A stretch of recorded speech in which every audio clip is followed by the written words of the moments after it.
So I wanted to give you some tips and suggestions before you start your photographic portraiture assignment. So this assignment is really testing two different things. It's photographic lighting technique and it's portraiture technique. And they're not just photographs of people. You're really looking at specific genres of portraiture that you're going to explore photographically. So you're going to choose two different genres or categories in the portraiture categories lecture that we went over. And you're going to be creating portraits that reflect these different genres. So you're going to use very different strategies for each of these genres, including lighting, composition, general aesthetics, backgrounds, environments, that kind of thing. So you're going to be also doing post-process here. So you're going to be shooting in color and using a program to convert the images to black and white. So if you don't want to use Adobe Photoshop, Adobe Camera Raw, Adobe Lightroom, one of the programs that I have some video tutorials included for, you're welcome to use any program to do this that can handle your images, but you are going to be, processing these as black and white photographs. So you're going to be choosing two different categories here: environmental portraiture, studio portraiture, narrative staged portraiture, figurative portraiture, documentary portraiture, candid portraiture, or self-portraiture. So again, this assignment is half about lighting. You should carefully consider what light sources you want to employ. Are you using natural light? And if so, what time of day do you want to photograph? Are you photographing in early morning when you have a little bit more texture and the light's coming more from an angle?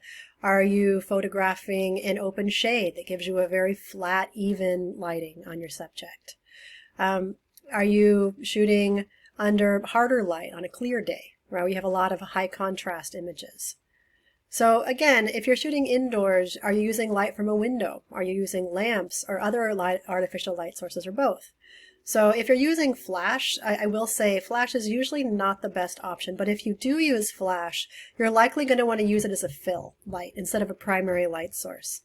So you're probably going to be using, as a fill with flash exposure compensation, and to create a more flattering result. Usually when you're going to dial down the flash exposure a little bit and just meter for the existing light that's falling on your subject. You're mostly using flash in this case as a fill light to reduce contrast.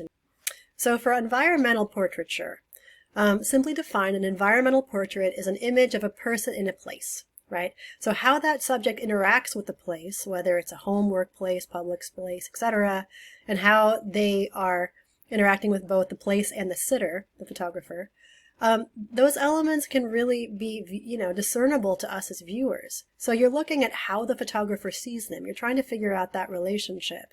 And you're looking at how the person is interacting with their environment. So all of those elements are used to sort of figure out who this person is.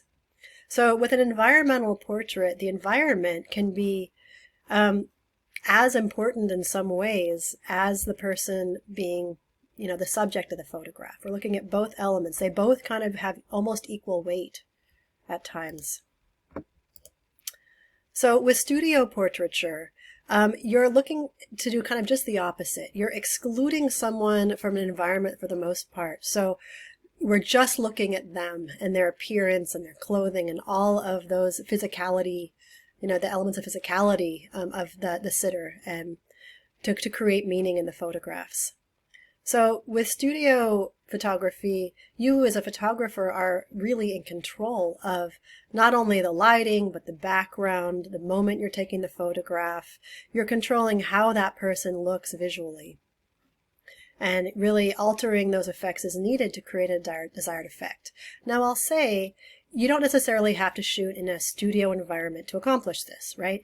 You can accomplish a lot of the same studio effects in any kind of neutral scene. You're just picking a place where the backdrop or background is, a texture or a background that's interesting to you, that creates an effect that you like.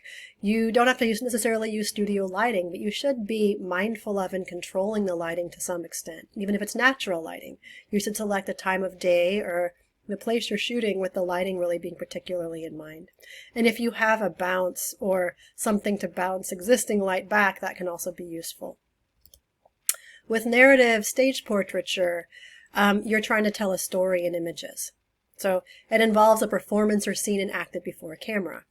So with narrative photography, you're kind of creating a question for the viewer, kind of fill in the blanks of what has happened already and the narrative on what is about to happen. So unlike film or a novel where you can kind of follow a main character through the story, gathering all this information about their motivation, there's only one single image or a couple of images in still photography. So you're really trying to provide an introduction to an event or a person. With candid portraits, the idea of a candid portrait is to capture people acting naturally. They should be ideally unaware they're being photographed, as their behavior often changes once they become aware of the camera. With figurative portraiture, it's really not about the individual being depicted, right? It's about just the visuals of elements of their body. So you're looking at the human body as a primarily formal or aesthetic element, as opposed to a description of a subject as an individual. So again, you're using people, but it's not necessarily about them as a person. All the other kinds of photography, that's really what you're doing, except of course the narrative or stage photography.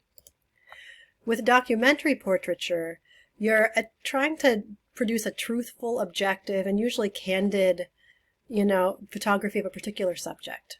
The pictures usually depict a certain perspective of the photographer. So you're trying to elicit a certain response in a viewer, but you're trying to depict things as truthfully as you can. The reality of a situation, an event, that kind of thing. Now with self-portraiture, you have a wide variety of ways you can utilize these techniques. You are entirely in control of your own representation. So you have a lot of options about how you want to represent yourself.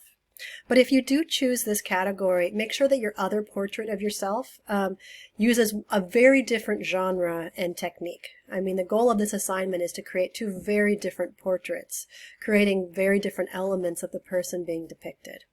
So make sure also that you title these photographs or otherwise have in your description which two specific genres you're trying to represent. That's necessary for us and class trying to, look at them, critique them, and grade them as well. So if you have any questions about the assignment, as always, you are free to contact me and I will answer any questions as best I can. I look forward to seeing your images.